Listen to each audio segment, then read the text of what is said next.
The cool evening air brushed against my skin as I sat in the backyard, lost in thought. The gentle bubbling of the hot tub nearby provided a soothing backdrop to the unusual quiet of the house. Normally, the place would be buzzing with activity. Especially when Elisheba, my stepmother, threw one of her famous parties. But tonight it was just me savoring a glass of wine I'd snuck from the fridge. I'm Jack, by the way. 22, fresh out of college and living at home while I figure out but it has its advantages, such as quiet evenings like this one, or so I thought. The sound of the sliding door opening broke through my reverie. I turned to see Elisheba step out, followed by a couple of her friends, all giggling softly, drinks in hand, clearly in high spirits. It didn't take long for them to notice me. Jack, what are you doing out here, all alone? Elisheba, called out her voice car, in a hint of playfulness that I'd grown accustomed to over the years. I shrugged, unsure how to respond. I hadn't expected company, especially not hers, as they approached. I noticed they were all wearing bikinis under their robes. It was clear they had plans to use the hot tub. One of Elisheba's friends, Jenna, smiled at me. You should join us, she suggested, her tone light and teasing. Before I could respond, Elisheba was beside me, plucking the wineglass from my hand, her eyes sparkling with mischief, as she said, "Come on, don't be shy, the water's perfect tonight." I hesitated, feeling a strange mix of excitement and apprehension. Something about the way they were all looking at me made it hard to say no. After a moment's pause, I found myself nodding and standing up.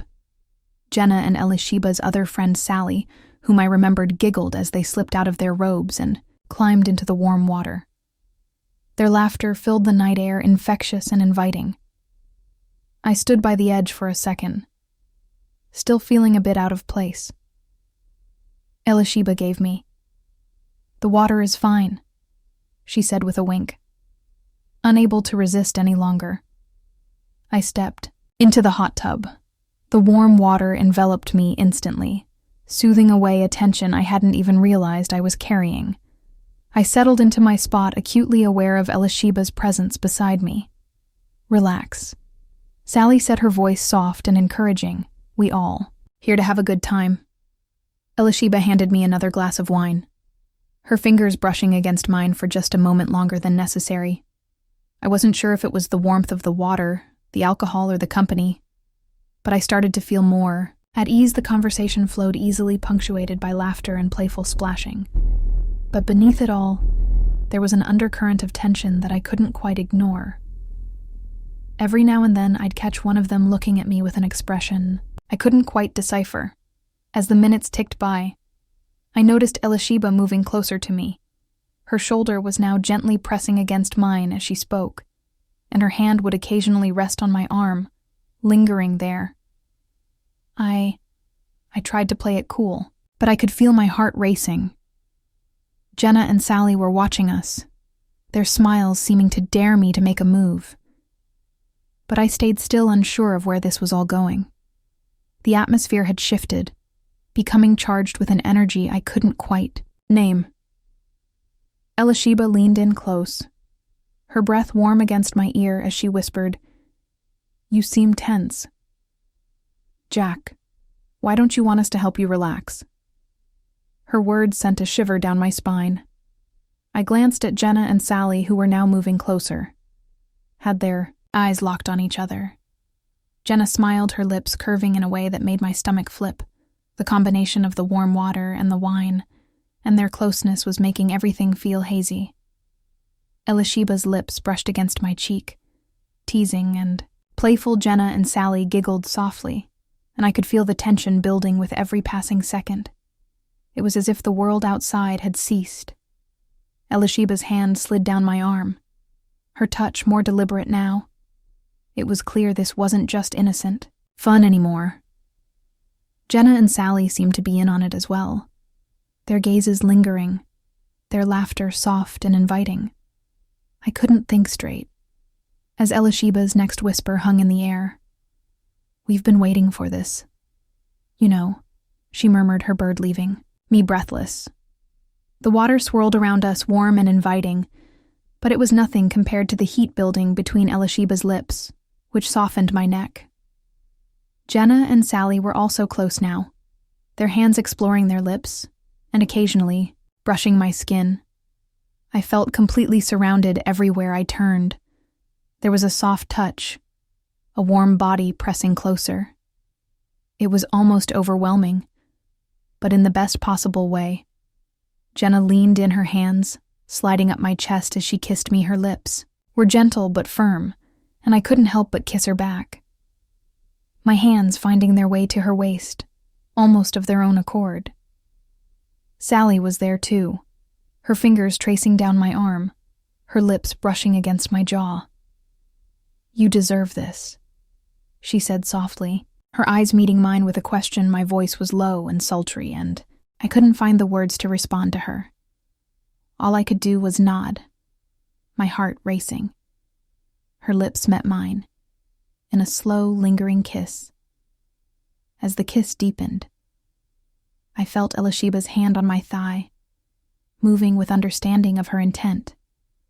I purposefully shifted to help her, and soon found myself free of my swimwear.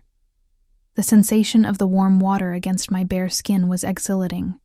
Taking a deep breath, I decided to take the next step, with my hands finding Elisheba's body, and gently moving. I helped her. Out of her swimsuit, Jenna and Sally quickly followed suit, and soon we were all naked in the bubbling water. I couldn't help but admire their bodies, each beautiful in their own way. Elisheba's curves, Jenna's toned physique, Sally's gracefulness. It was almost too much to take in. What followed was a blur of sensations. Soft skin, warm water and gentle touches that grew bolder with each passing moment. I found myself tasting, touching and exploring. First Elisheba, then Jenna, then Sally, each experience, unique, each moment burning itself into my memory. At one point, I stood up the cool night air, a stark contrast to the warm water. Elisheba and Jenna moved closer to me. Their attention focused on me, in a way that made my head spin. The dual sensation of their mouths was unlike anything I'd ever experienced before the intensity built, until I couldn't just smile as they sat there enjoying the warm water. It felt like the rush of excitement had passed, and we were all just soaking in the afterglow of the moment. After a while, Elisheba sighed, giving me a soft, "That was fun," she said quietly. Kale, Jenna, and Sally nodded in agreement at their playful smiles, but everything felt a little more peaceful as they slowly got out of the hot tub wrapping, themselves in towels and giggling quietly as they headed back inside. Elisheba was the last to leave, giving me one last look over her shoulder at her twinkling eyes. Jack softly, before disappearing inside with her friends. I remained in the hot tub for a little longer, allowing the warm water to soothe me. My heart was still racing, but I knew everything had come to an end. The night had been unexpectedly intense and unforgettable. And as I leaned back and closed my eyes, I couldn't help but smile to myself. Things would never be the same after tonight, and I found myself both nervous and excited about what the future might hold. Little did I know, this was only the beginning of a summer that would change everything. I awoke the next morning with a slight headache and a flood of memories from the night before. For a moment I wondered if it had all been a dream. The hot tub, Elisheba, Jenna, and Sally, it seemed too unreal to have actually happened. But as I became more alert, I knew it had been real, very real. The house was quiet as I made my way downstairs. I half expected to find Elisheba in the kitchen, but it was empty. A note on the counter caught my eye out for brunch with the girls. Be back later. I breathed the sigh of relief. I wasn't quite ready to face Elisheba yet. I needed time to process everything that had happened. As I sipped my coffee, my mind wandered back to the events of last night, the way Elisheba had looked at me, the feeling of Jenna's lips on mine, Sally's soft touch. It was all so vivid. But now, in the harsh light of day, I felt a twinge of guilt. Elisheba was my after all, and Jenna and Sally were her friends. What had I gotten myself into? The sound of the front door opening snapped me out of my thoughts. Elisheba walked in, looking fresh and relaxed when she saw me. She smiled, but there was something else in her eyes. Nervousness, excitement. "Morning," she said casually. "Sleep well?" I nodded, not trusting myself to speak. Elisheba busied herself making a cup of tea, the silence between us growing thicker by the second, until she turned to face me about. "Last night," she began, and my heart rate spiked. "I hope you don't feel uncomfortable." I shook my head. "I'm not uncomfortable. Just surprised," and Elisheba's smile softened. "It wasn't planned, if that's what you're thinking. It just happened." We talked for a while to clear the air, and Elisheba assured me that Jenna and Sally were discreet, and that what happened in the hot tub would remain. Between us, she also made it clear that while she didn't regret what happened, she understood if I wanted to pretend it never occurred. But did I want to pretend it never happened? As the days passed, I found myself thinking about that night more, and more the way Elisheba had touched me. The sounds Jenna had made the taste of Sally's lips. It was all seared into my memory. A week went by, and things seemed to return to normal. Elisheba, and I fell back into our usual routine with no mention of that night. But there was an undercurrent of tension now, a charged energy that hadn't been there before. "Can we speak?" I nodded, closing my laptop as she came in and sat on the edge of my bed. She was wearing a silky robe, and I couldn't help but remember how she'd looked that night in the hot tub. "I'd been thinking about," she said, her voice low, "about that night, and I was wondering if maybe you'd like to explore things a bit more in my heart." It started racing. "What do you mean?" I asked, though. I had a pretty good idea. Elisheba moved closer, her hand resting on my knee. "If you're comfortable with it, we're just the two of us." This time knew I should say no, because this was my stepmother after all. But the memory of her touch, the look in her eyes, it was too much to bear. "Okay," I heard myself say, "let's see where this is how it went."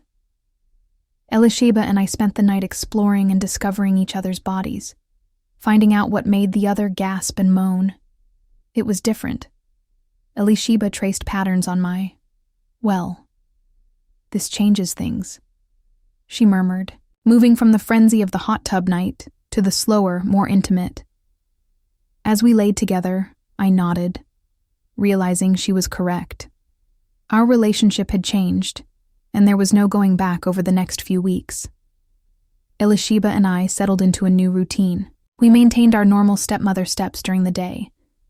But at night, behind closed doors, we explored this new facet of our connection. It wasn't just physical, though.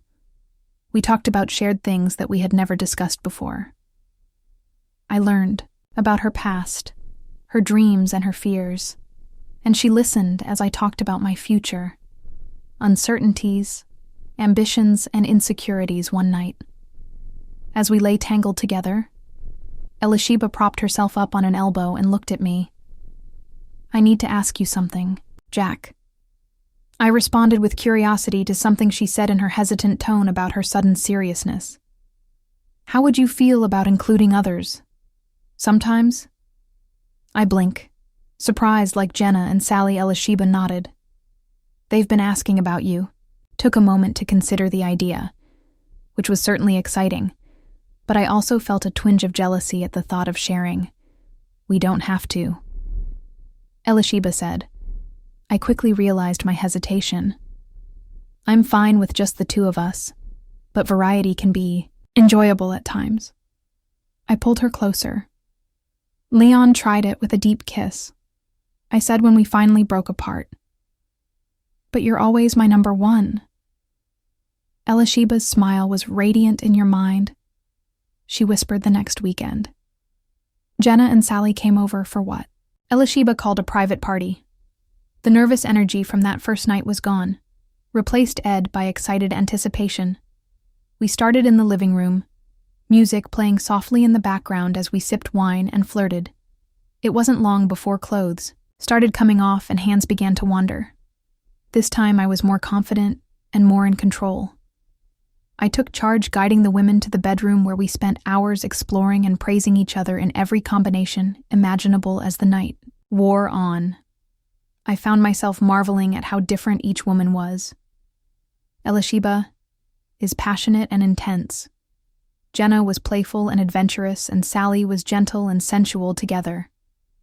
They created an experience that was beyond anything I could have imagined. In the quiet, as I looked at Elisheba's eyes meeting mine with a mix of love and desire, I knew I wouldn't change a thing. The weeks turned into months, and our unconventional arrangement continued. Elisheba and I remained the core of our connection. Growing stronger with each passing day, Jenna and Sally joined us occasionally, always bringing a spark of excitement and novelty.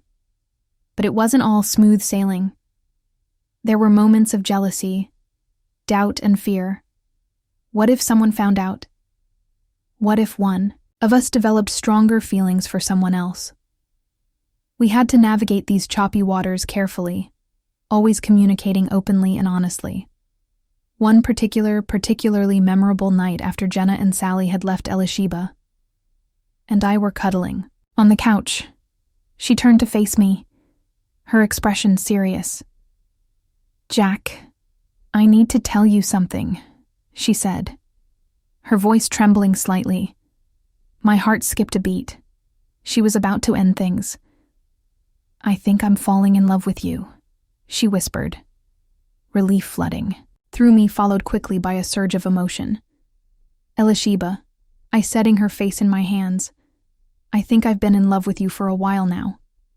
We made love that night with a new intensity, our emotions running high afterward as we lay in each other's arms.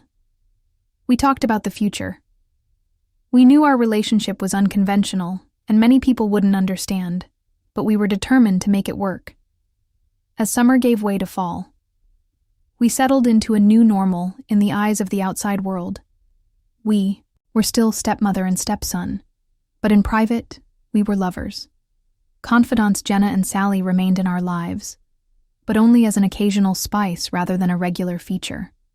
One crisp autumn evening, as Elisheba and I sat on the back porch watching the sunset, she turned to me with a smile.